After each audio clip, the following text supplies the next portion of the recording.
everyone, welcome to this week's wildlife vlog. I did a lot of my filming at a place called Burke Lake Park. I went here a lot as a kid because there are all sorts of trails, and these trails obviously come into contact with wildlife.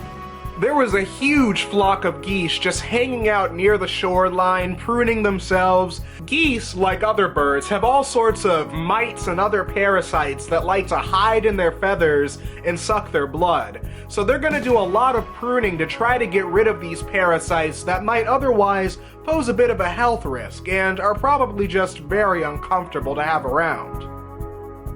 There were also quite a bit of invertebrates.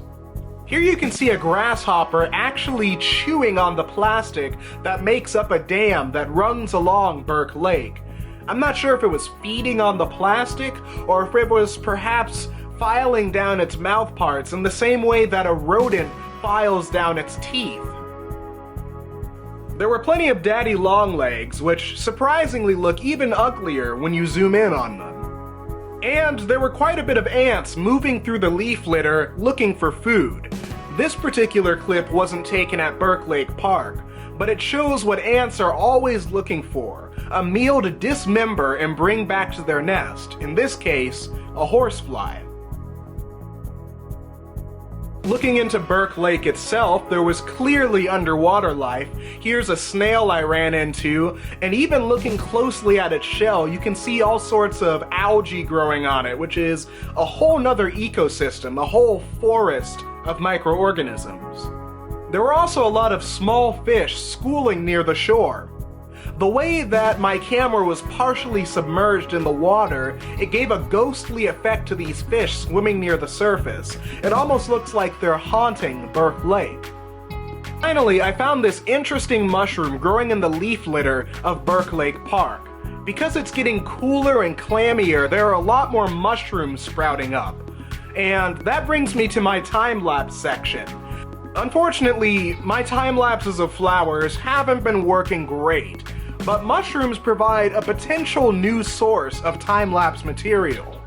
I'm currently working on time-lapsing some mushrooms now, and while I don't have any for you guys this week, I do have a time-lapse of their cousin, food mold.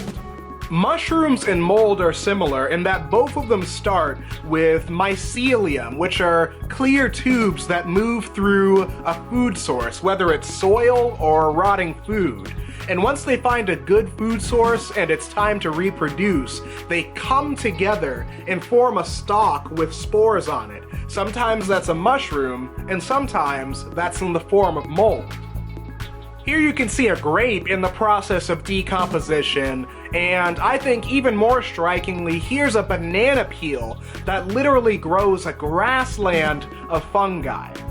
I'll be working on more fungal time lapses in the future, so stay tuned for those. My basement smells terrible. Alright, that's about it for this week. If you want to see more videos, check out my other wildlife vlogs on my YouTube channel.